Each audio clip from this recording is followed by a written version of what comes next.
इस lesson number 3 में हम नाउन्स की पांचवी और छठी किस्म देखेंगे। पांचवी किस्म है कलेक्टिव नाउन्स। कलेक्टिव नाउन्स किसे कहते हैं? ऐसे नाम को कहते हैं जो कई लोगों, कई जानवरों या कई चीज़ों के ग्रुप को बताए। ऐसा नाम जो कई लोगों के ग्रुप को बताए या कई जानवरों के ग्रुप को बताए या फिर कई चीज़ों के ग्रुप को बताए। इंसानों के ग्रुप को, जैसे ऑर्गेनाइजेशन, आर्मी, ट्राइब। ऑर्गेनाइजेशन ये एक लफ्ज़ है, ये एक वर्ड है, लेकिन ये बहुत सारे लोगों को बता रहा है। ऑर्गेनाइजेशन का मतलब होता है जमात या तंजीम। अब जमात या तंजीम एक आदमी से तो नहीं बनती, बल्कि कई सारे लोग होते हैं, उसके अंदर बहुत सारे लोग होते हैं, 50, 60, 20, 25 जितने भी है, बहुत सारे लोग होते हैं। तो इतने लोगों को सिर्फ एक लफ्ज़ बता रहा है, ऑर्गेनाइजेशन। ऑर्गेनाइजेशन कई लोगों से मिलकर बनती है, तो ऑर्गेनाइजेशन ये एक कलेक्टिव नाउन है। इसी तरीके से आर्मी। अब आर्मी में कोई एक फौजी तो नहीं होता, आर्मी में बहुत सारे लोग होते हैं, बहुत सारे फौजी होते हैं, पूरा लश्कर होता है। तो उस एक लश्कर को, पूरे लश्कर को सिर्फ एक लफ्ज़ बता रहा है, वो है आर्मी। आर्मी ये एक कलेक्टिव नाउन है क्योंकि ये इंसानों के ग्रुप को बता रहा है, पूरे इंसानों के ग्रुप को बता रहा है। इसी तरीके से ट्राइब। ट्राइब मीन्स कबीला। कबीले को ट्राइब कहते हैं।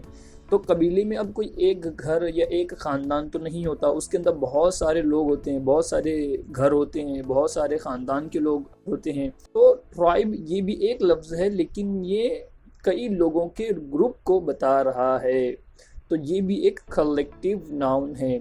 इसी तरीके से जानवरों के ग्रुप को बताने वाले वर्ड कौन कौन से हैं? जैसे कैटल। कैटल गाय, बैल, भैंस के रेवड़ को कैटल कहते हैं। गाय, बैल या भैंस के रेवड़ को कैटल कहते हैं। अब रेवड़ के अंदर एक जानवर तो नहीं होता, एक गाय या एक बछड़ा या एक बैल तो नहीं होते, बहुत सारे होते हैं।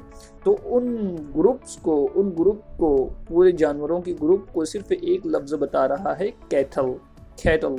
इसी तरीके से दूसरा वर्ड है फ्लक। फ्लक कहते हैं परिंदों के झुंड को। अब परिंदों के झुंड में कोई एक परिंदा तो नहीं होता, बहुत सारे परिंदे होते हैं, तो उस पूरे झुंड को सिर्फ एक लफ्ज़ बता रहा है, वो है फ्लक। तो फ्लक ये भी एक कलेक्टिव नाउन है क्योंकि ये परिंदों के ग्रुप को बता रहा है। इसी तरीके से प्राइड। प्राइड कहते हैं शेर के रेवड़ को। शेर, जब बहुत सारे शेर जमा हो जाएं तो वो जो बहुत सारे शेर हैं, सिर्फ उस एक ग्रुप को, शेरों के ग्रुप को बताने के लिए प्राइड वर्ड का इस्तेमाल होता है। अब चीज़ों के ग्रुप्स को बताने वाले जो नाउन हैं कौन कौन से? Collection, set. कलेक्शन कहते हैं कई चीज़ों के जमा होने को, जैसे कपड़ों का कलेक्शन। अक्सर आपने कपड़ों की दुकान पर देखा होगा कलेक्शन, कलेक्शन लिखा होता है बोर्ड पर। तो उसका मतलब क्या है? उसका मतलब ये कि कई कपड़ों का मजमुआ, कई कपड़ों का ग्रुप, तो उसी को कलेक्शन कहते हैं। जहाँ कई सारी चीज़ें जमा हो जाए तो चीज़ों का एक कलेक्शन बन जाता है। तो कई, ये जो लफ्ज़ कलेक्शन है ये कई चीज़ों को बता रहा है। इसी तरीके से दूसरा वर्ड है सेट। सेट बहुत अक्सर हमारी डे टू डे कन्वर्सेशन में इस्तेमाल होता है, जैसे बर्तन का सेट, डिनर सेट वगैरह। तो लफ्ज़ सेट ये एक है, लेकिन ये कई चीज़ों के ग्रुप को बता रहा है। तो मुझे उम्मीद है कि आप समझ गए होंगे कि कलेक्टिव नाउन किसे कहते हैं। ऐसा नाउन जो कई लोगों के ग्रुप को बताए, जो कई चीज़ों के ग्रुप को बताए या फिर कई जानवरों के ग्रुप को बताए। तो अब हम ऐसे कलेक्टिव नाउन्स देखेंगे जो जानवरों के लिए इस्तेमाल होते हैं, जैसे परिंदों का झुंड। तो परिंदों के झुंड को क्या कहते हैं? Flock of birds. Flock of birds, परिंदों के झुंड को कहते हैं फ्लक ऑफ बर्ड्स। तो फ्लक ये एक कलेक्टिव नाउन है। इसी तरीके से व्हेल मछली का झुंड। व्हेल मछली के झुंड को क्या कहते हैं? Pod of whales. Pod of whales, pod whale मछली के झुंड को कहते हैं। इसी तरीके से भेड़ों का रेवड़, तो भेड़ों के रेवड़ को क्या कहते हैं? Pack of valves. Pack of valves. इसी तरीके से शेरों का रेवड़, शेरों के रेवड़ को क्या कहते हैं? Pride of Lions. हंसों का झुंड, जैसे गैगल ऑफ गीज। गीज कहते हैं हंसों को, और गूज ये सिंगुलर है, गीज ये प्लूरल है। हंस किसे कहते हैं आपको पता ही होगा, बगलों को हंस कहते हैं। इसी तरीके से एक बहरी परिंदा है जो 2 पैरों से चलता है, उस परिंदे को पिंगुइन्स कहते हैं। तो जो उसका झुंड है, जो उसका रेवड़ है, उसे क्या कहेंगे? Hurdle of penguins. Hurdle of penguins. इसी तरीके से कंगारुओं के झुंड क्या कहेंगे? Mob of kangaroos. Mob of kangaroos.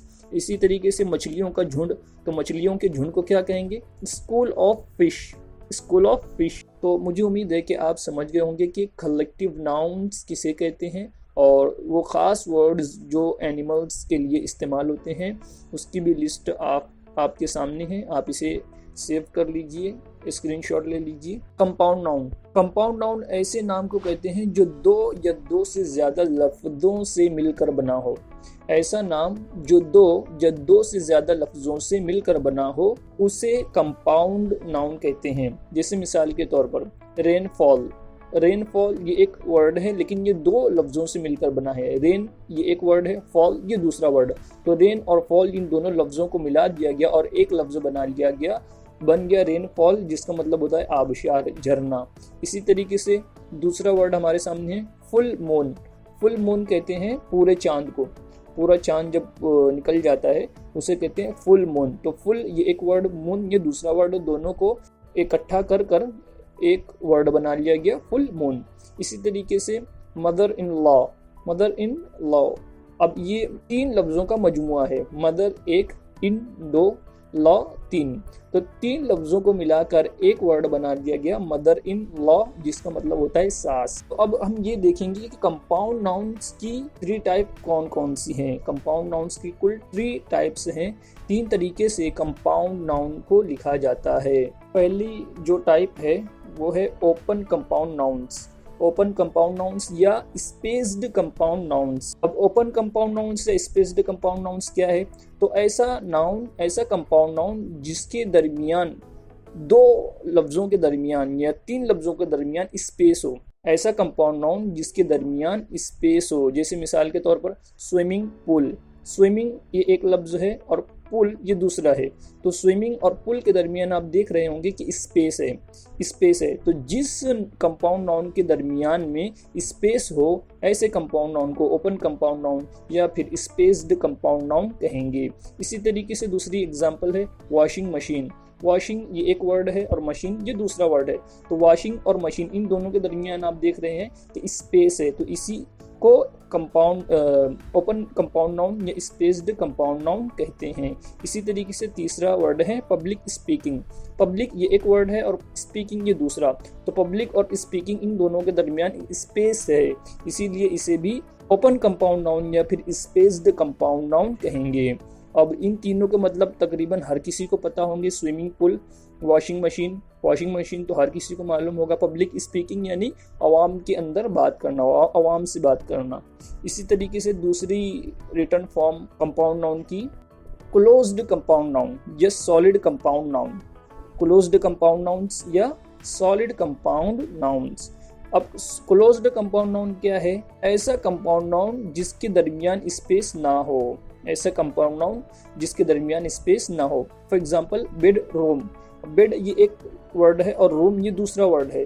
तो बेड और रूम इन दोनों को मिला लिया गया और बीच में स्पेस भी नहीं है। बेड और रूम के दरमियान में स्पेस नहीं है, इसीलिए बेड रूम ये क्लोज्ड कंपाउंड नाउन कहलाएगा या सॉलिड कंपाउंड नाउन कहलाएगा। इसी तरीके से बाथरूम। बाथरूम ये भी 2 वर्ड्स का कॉम्बिनेशन है। It is the combination of 2 words. Bath एक वर्ड है और रूम ये दूसरा। तो बाथ और रूम इन दोनों को मिला लिया गया और इस तरह मिलाया गया कि दोनों के दरमियान स्पेस नहीं है, इसीलिए बाथरूम भी क्लोज्ड कंपाउंड नाउन या सॉलिड कंपाउंड नाउन कहलाएगा। अगली एग्जांपल है सनराइज। सनराइज, सन एक वर्ड और राइज दूसरा। सन और राइज दोनों को मिलाकर एक वर्ड बनाया गया और दोनों के दरमियान स्पेस नहीं है, इसीलिए सनराइज भी compound noun, closed compound noun कहलाएगा। सनराइज का मतलब होता है तुलुए आफ्ताब। तुलुए आफ्ताब, जब सूरज निकलता है तो सूरज के निकलने को सनराइज कहते हैं। इसी तरीके से सनसेट। सन ये एक वर्ड, सेट ये दूसरा। तो जब आफ्ताब गुरूब होता है, सूरज जब डूबता है तो उसे सनसेट कहते हैं। इसी तरीके से अगली मिसाल है टेबल क्लॉथ। टेबल क्लॉथ ये भी कंपाउंड नाउन है, क्लोज्ड कंपाउंड नाउन है। टेबल क्लॉथ ये भी एक कंपाउंड नाउन है, क्लोज्ड कंपाउंड नाउन। टेबल ये एक वर्ड, क्लॉथ ये दूसरा। टेबल और क्लॉथ दोनों को मिलाकर एक नाउन बनाया गया और टेबल और क्लॉथ के दरमियान स्पेस नहीं है, इसीलिए ये सॉलिड कंपाउंड नाउन या क्लोज्ड कंपाउंड नाउन कहलाएगा। इसी तरीके से अगली एग्जांपल है टूथपेस्ट। टूथ ये एक वर्ड पेस्ट ये दूसरा, और दोनों को मिला दिया गया और बीच में स्पेस भी बरकरार नहीं है, स्पेस भी नहीं है, तो टूथपेस्ट ये एक क्लोज्ड कंपाउंड नाउन या सॉलिड कंपाउंड नाउन कहलाएगा। क्लोज्ड कंपाउंड नाउन या सॉलिड कंपाउंड नाउन ऐसे कंपाउंड नाउन को कहेंगे जिसके दरमियान स्पेस ना हो। तीसरा जो तरीका है लिखने का कंपाउंड नाउन का वो है hyphenated compound nouns. Hyphenated compound nouns means ऐसा कंपाउंड नाउन जिनके दरमियान हैपन की निशानी हो, जिनके दरमियान हैपन लगा हो। जैसे मदर इन लॉ में आप देखिए कि मदर और इन के दरमियान एक छोटी सी लाइन है, उस लाइन को हैपन कहते हैं। क्या कहते हैं? हैपन। और इसी तरीके से आगे देखिए इन और लॉ के दरमियान भी एक लाइन है जिसे हैपन कहते हैं।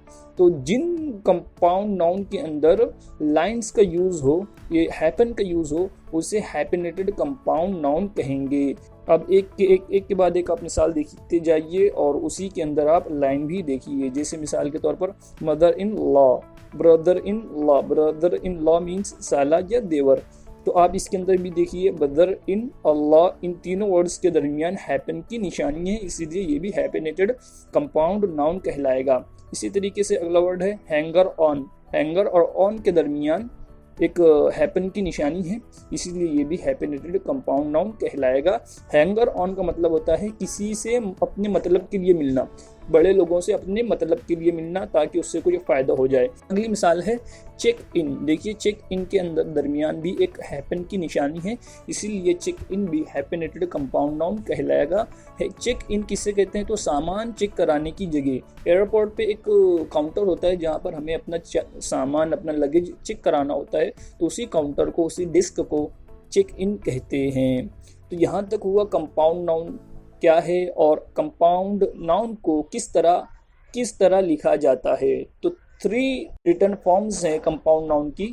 3 तरीके से कंपाउंड नाउन को लिखा जाता है। सबसे पहले ओपन कंपाउंड नाउन, और दूसरी है क्लोज्ड कंपाउंड नाउन, और तीसरी है hyphenated compound nouns. Number 1 open compound nouns या spaced compound noun, number 2 closed compound noun या सॉलिड कंपाउंड नाउन, या फिर नंबर 3 हैपेनेटेड कंपाउंड नाउन्स। तो ये कुल 3 रिटन फॉर्म्स हैं कंपाउंड नाउन की।